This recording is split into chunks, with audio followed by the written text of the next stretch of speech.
When you are compassionate and you develop a compassionate, for example, workplace where people feel at ease, when people feel supported, when don't feel embarrassed, when there is no bullying, there is no harassment. On the contrary, there is a welcoming attitude. People can provide with ideas. People are not rejected with innovative views. In this psychologically safe workplace where people feel at ease and safe, they are less stressed. And according to research, very well-founded research, was corroborated the fact that in these workplaces, employees are more satisfied. Customers are more satisfied because employees that are satisfied tend to serve customers better. They tend to be more efficient. They tend to be much more customer-oriented. They tend to adopt an attitude of service instead of an attitude of selling. And also, these employees experience lower stress levels. There is lower absenteeism, which implies a very important point for the company. Lower turnover. So this means that people want to remain in the company doesn't have to hire new people. And also this brings about lower stress level and this impact positively on the bottom line. Welcome. Today we ask, is compassion in business a relic of the past? Or is it the cornerstone we need for our future in an increasingly nationalistic-driven world? Welcome to the Dov Baron Show. Come for the stories, stay for the learning.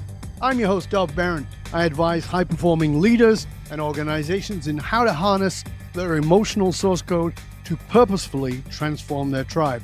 Today on the Dov Baron Show, we're going to take a deep dive with Dr. Bruno Cignacco. He's the author of The Art of Compassionate Business. It appears that the world has changed. Universities and businesses have been turned on their heads by the wealthiest man in the world, who now not only is an unelected government official wielding power like a chainsaw, but he's also making statements that empathy is a threat to Western civilization. Do you believe that? So today we're going to explore whether the age of empathy and compassion in leadership can endure in a climate where the pendulum has globally swung in the influence of nationalism and self-preservation. You are tuned into the Dov Baron Show.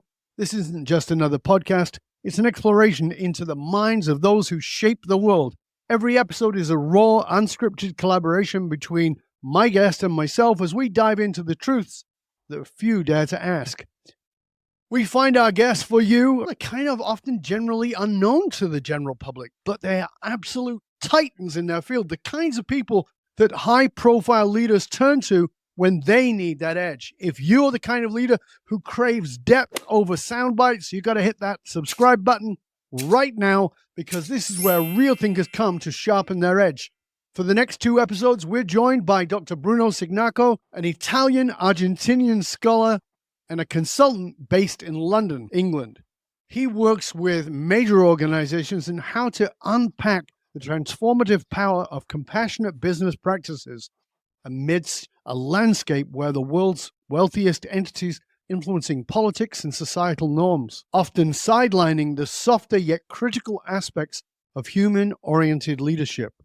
With a rich background in the intersection between international markets, business, consultancy, and academia, Dr. Cignacco brings a unique perspective on how businesses can thrive by genuinely prioritizing human values. Ladies and gentlemen, please turn up the volume and help me to welcome Dr. Bruno Rogue Cignacco. Welcome, sir. Thank you very much. I feel very honored to be here. Thank you very much. That's very kind of you, sir. We're very excited to have you here. So, I was talking about all this. There's been such a change, certainly in the last few years, but very, very recently, about how we're looking at business. I've been part of this world of trying to bring compassionate, conscious business leadership to the world. But at the same time, I also feel like there's a lot of misconceptions about it. From your point of view, what is the biggest misconception leaders have about compassionate business? Well, this is a very interesting question. And I want to say that the most important mistake that most leaders make is to focus only on the bottom line, to focus only on profits. We call this the traditional business model. This business model has been applied for decades by many companies, but this is a very limiting model. Why? Because if you only focus on profit, if you take this to the extreme, you will make profit by all means. For example, exploiting employees. For example, polluting the environment. For example, developing win-lose agreement with suppliers. For example, not benefiting the communities. And we have to understand that in business, everything is interdependent. You cannot succeed as a business on your own. You need suppliers, you need the community members, you need customers, you need loyal employees, you need good business partners. So wouldn't it be nice to have all these stakeholders, these individuals and groups and organizations with interest in your company on your side without forcing them, cooperating with your company? And how you can do this? You need a better paradigm, a better business model that we call a much more innovative business model, which include not only the economic aspect, the bottom line, profit, market share, but also social aspect. We have to understand that every single stakeholder is a human being, a flesh and bone human being that have some fears, they have some expectations, they have dreams, they have aspirations, they have problems, they have difficulties, and they have also good moments. And we have to nurture the relationship with this human being, not only focusing on the stakeholder by itself, but also developing a strong, long-lasting relationship with this stakeholder, satisfying not only economic needs, but also mental needs, emotional needs, social needs, and then we can discuss this in detail if you want. And also, this will be the second aspect, economic aspects, bottom line, profit, market share, social aspect, and also environmental aspect. This means that we want to create a better world. This is connected to the concept of sustainability, a long-term perspective which implies bringing about a positive impact on the planet, leaving a good world for our future generation, our great-great-grandchildren. So this means that we want to bring about a better world. This is a much broader view of business, which implies not only caring for the what we call the key performance indicator, profit, market share, but also caring also for what I call the qualitative aspect of business. Care, compassion, generosity, gratitude, nurturing this long-term relationship with different stakeholders. So all that makes sense, and that's the bigger picture of what we need to look at. I agree. My question, though, is still the same. What is the biggest misconception about what compassionate business is? So the misconception, I got what you were saying, is about what business is. Now we want to look at what's the misconception about compassionate business. Yeah, many people believe that being compassionate is being soft, being, for example, only taking into account the other needs, the other interests. And this is the opposite way of considering compassion. To define compassion in a very simple way is understanding how people think, how others think, understanding how people feel. And when you understand how they think and how they feel without judging, not being judgmental, you always be more helpful to them. You are more prone to support them. So this means that is understanding how they think, how they feel, and try to support them, especially when they face difficulties. I give you a very simple example. Let's imagine that the supplier delivered the merchandise to your company late, with a delay. If you are not compassionate, you will check the contract. You will check the contract and you will say, okay, this supplier delivered late, there is a delay. We will penalize the supplier. We will penalize because they have to pay interest or they have to pay a penalty. This should be applied legally. But if you do this and you don't take into account the relationship, this supplier might be upset. This relationship might break up. Even there is a contract, they can go away. And this won't maintain a good relationship with the supplier. And they need each other. The company needs the supplier and the supplier needs the company. Yes. A compassionate way to approach this will be having a conversation one-to-one with the representative of the supplier and have a talk to them to see what difficulty they have and how you can help them. For example, they might have some the delays in the productivity department or the production department, or they might have some problem with the input to manufacture this merchandise. So we have to understand what are the problems about, but then try to support them, maybe providing them with more flexible times, providing them the chance to deliver this in batches. So this means that you are taking into account their interests and the interests of your company, because you know that you cannot succeed without suppliers. Right. And these suppliers have been very committed to your company. You don't want to lose this supplier. So this means that you take into account an approach that is much more understanding, not judgmental, not rigid, not harsh, because You want to nurture this relationship with different stakeholders. Right. So a willingness to be curious about them as human beings. So let's take a look at something that I think is really quite interesting because I mentioned it in the introduction. The world is clearly pivoting towards a more individualistic and even nationalistic and sort of looking after things inside the boundary of our own nation or whatever nation you're a part of. How do you envision the transformation of core business values? Can compassionate business practices not only survive, but lead the way in shaping global corporations while we're still in the thrones of what seems like growing nationalism? Yes, there is growing nationalism in certain countries, but also there are different cultural environments. Some cultural environment, for example, cultures, for example, Far East, they are much more collectivistic cultures. So this means that groups are very important priority. People support one another within the community. And then you have a second group of cultures worldwide that is the individualistic culture. We can include the UK, United States. These cultures privilege and prioritize the individual over the group, the community. So this is very important for international negotiation when a person is from an individualistic culture negotiating with a collectivistic culture representative. But in practice, I feel that this is a much more serious issue to address, that is in business. We follow the advice of the legendary business leader that is Stephen Covey. Observe that everything in business and in life, everything is interdependent. Regardless of the core value that the company have, the company need to understand that when the company is benefiting different stakeholders, the company is benefiting itself, because this stakeholder will add value to the company, will add value regardless of the core value, the value statement that the company has, regardless of the mission statement, and regardless of the circumstances, for example, nationalism, or in some cases where we have polarization, all these aspects that are very important, regardless of all these social trends, we have to understand that in business, you cannot succeed on your own. I agree with you entirely. In business, you can't just succeed on your own. We need to build cultures of belonging where people are supporting each other, whether that's across the stakeholders, whether it's suppliers or whatever it might be. But today, as you and I are recording this, as we're also in the whiplash effect of the Donald Trump's tariffs, they've all gone into force, and many nations, many smaller nations, are just going to struggle with that. And there is a tendency, not for a particular nation, but for all nations and for all human beings from a psychological point of view, is that when we're under attack, we only do one of two things. We attack back, or we curl up in a ball and we protect ourselves. We protect our soft areas. And so when you're dealing with what likely feels like bullying by a big nation over a smaller nation, is there any room for compassion there? This is what is an important conversation today.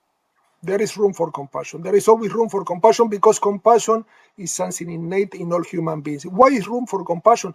Because you always have a choice. Supposing that you feel threatened by this tariff increase that obviously was imposed unilaterally at the beginning by United States, and then obviously some countries reciprocate, obviously what is the common sense to response.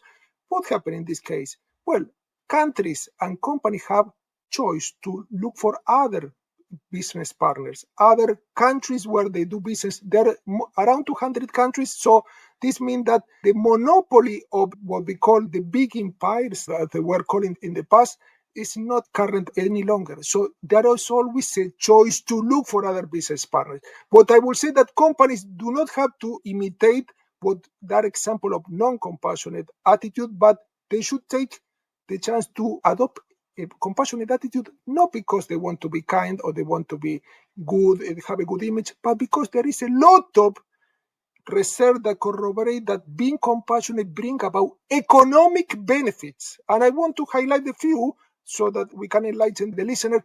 When you are compassionate and you develop a compassionate, for example, workplace where people feel at ease, when people feel supported, when don't feel embarrassed, when there is no bullying, there is no harassment. On the contrary, there is a welcoming attitude. People can provide with ideas. People are not rejected with innovative views.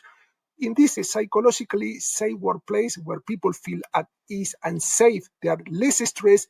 And according to research, very well founded research, was corroborated the fact that in these workplaces, employees are more satisfied. Customers are more satisfied because employees that are satisfied tend to serve customer better. They tend to be more efficient. They tend to be much more customer oriented. They tend to adopt an attitude of service instead of an attitude of selling. And also, these employees experience lower stress levels. There is lower absenteeism, which implies a very important point for the company. Lower turnover. So this means that people want to remain in the company doesn't have to hire new people. And also this brings about lower stress level, and this impact positively on the bottom line. So this means that being compassionate is not only a nice attitude, that should be obviously the full attitude for most companies, but it doesn't happen so much. But also this should be a very important incentive to get this economic benefit. When you are compassionate too, you have a better brand image. Why? Because you look good in the eyes of all stakeholders. And when you have a better brand image and you have a better reputation, you tend to attract high quality investors, high quality employees, and also you tend to attract obviously high quality business partners. So this means that this is very important to understand that these are controllable factors.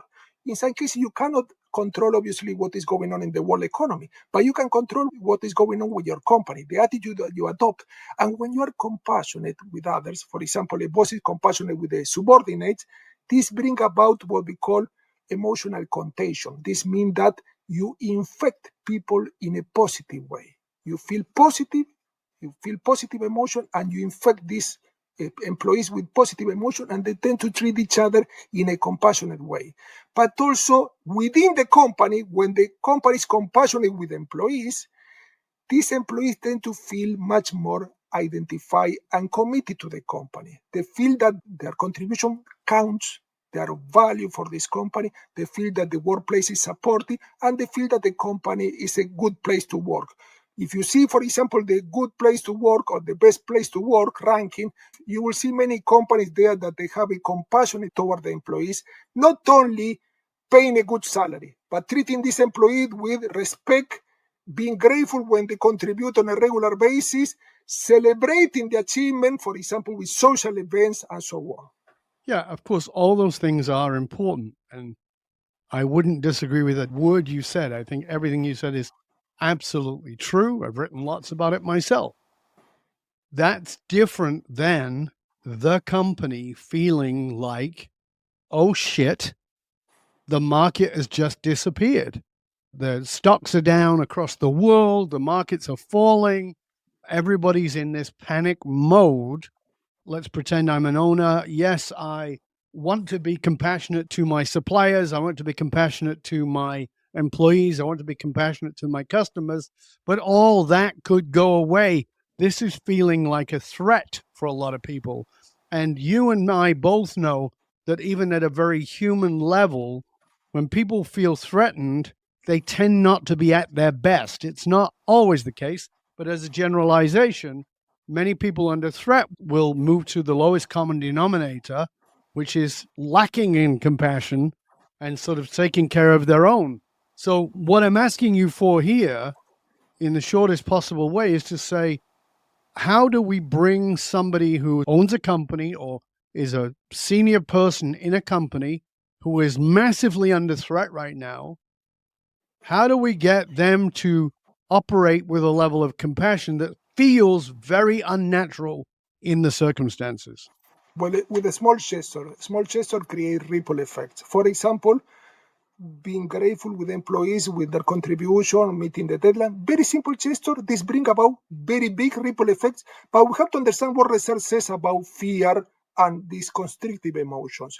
So this constrictive emotion cancel out when you experience positive emotion. So when you adopt a compassionate attitude in a spontaneous way, you cancel out negative emotion. You cannot experience negative emotion and positive emotion at the same time. If you are grateful, you are less likely to be fearful. So this means, and also being fearful. Being fearful obviously is a natural response of all human beings. When you are fearful, you tend to be less productive, less creative, less innovative. Your decision making, it tends to be impaired. And this means that this is the worst attitude that you can adopt before, for example, disaster like is probably about to happen in the world economy. But instead, when you are proactive and you only focus on what you can control, your attitude. You cannot control the world events, but you can control your attitude. You can control how you respond to employees, how you generate new ideas, and how you make new decisions according to the changes in the environment, and how you adapt to the changes in the environment without wishing that the environment was different. Because this is uncontrollable, you focus on what is controllable, treating well employees, treating well customers. When you treat well customers, these customers are more prone to leave positive reviews. When you treat well employees, they're more likely to leave positive reviews in Glassdoor or other platforms. And this will bring about a positive cycle. And when you have a positive cycle, fear flies away. Positive emotion cancel out negative emotion. And you say, oh, I have to take the first step. Well, the first step could be very simple, like smiling at employees. There are some hotels that train employees to smile at guests. They trained employees to smile at guests because they know that when you smile at guests, these guests are more prone to leave positive reviews.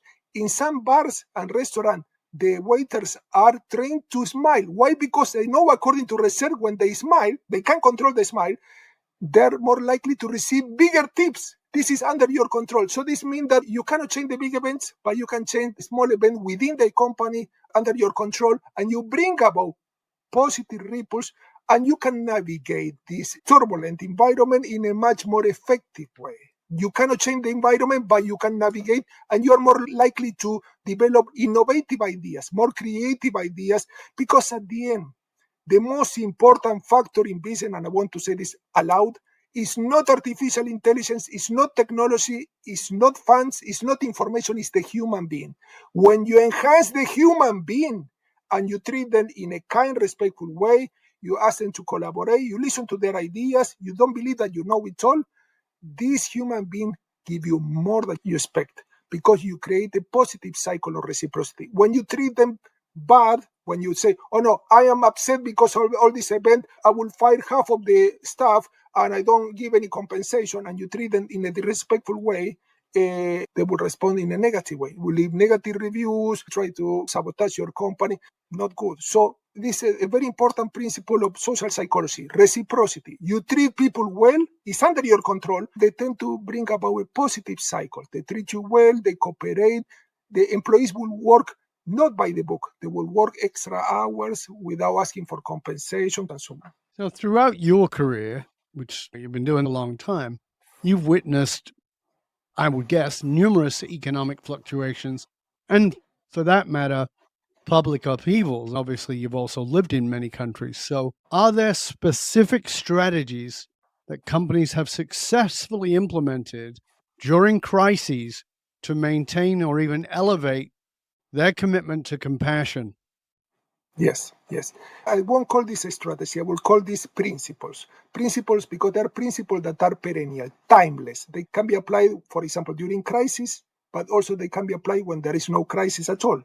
During crisis, it's more difficult to apply this principle, but it's not impossible. And these principles are quite straightforward.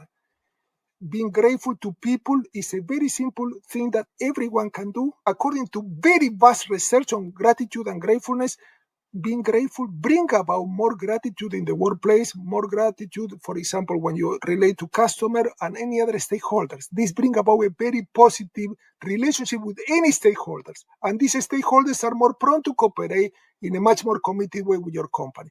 But also generosity. Some might say, oh, how you can ask us to be generous in this crisis, this economic crisis? In some cases, the aspect of generosity are much more subtle.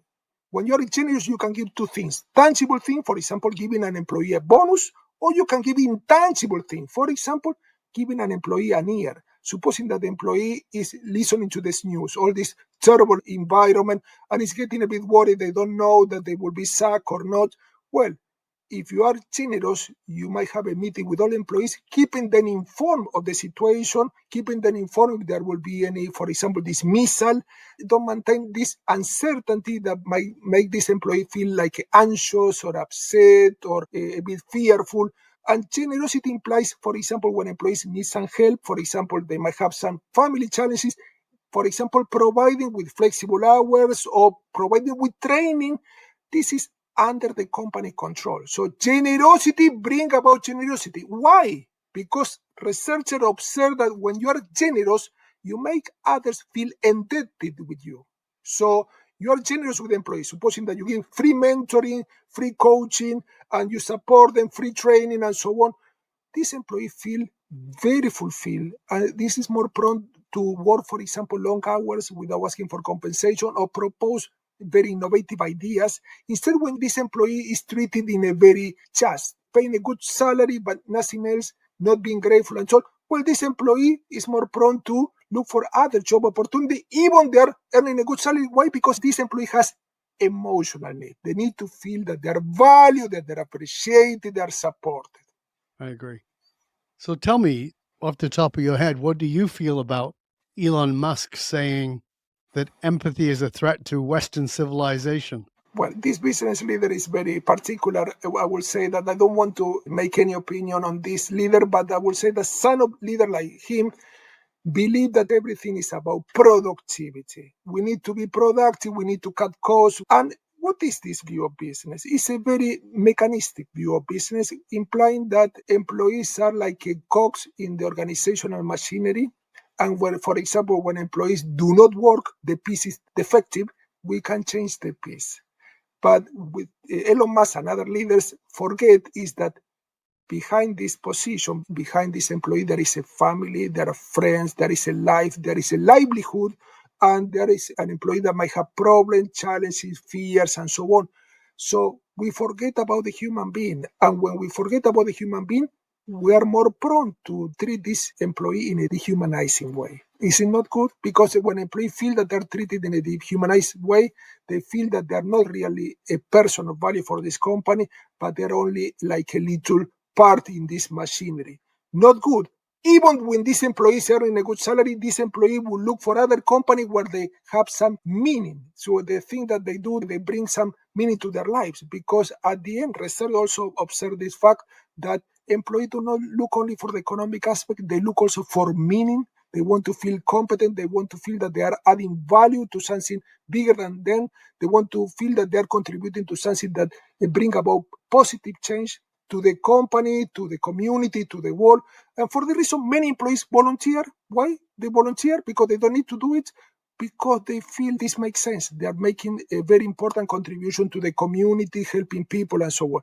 Elon Musk, in particular, and others similar to them, imply that everything is a machine. Employees shouldn't be getting tired. Employees shouldn't be making mistakes, shouldn't feel emotion. I saw some companies here in the UK that employees should not feel emotion because the company feel that this employee can be disruptive with this emotion, especially challenging emotions like a fear or sadness or anger. On the contrary, there is a second group of companies here in the UK and also in other countries too, where employees are treated in a much more holistic way. They understand that the employees are not only rational aspect, but emotional aspect, social aspect, economic aspect. And for example, this second group of company provide the employee with counseling, free counseling at work. So this means that they have counseling when employees have some psychological problem or they're depressed or they're upset. Imagine with this environment. Very, very suitable.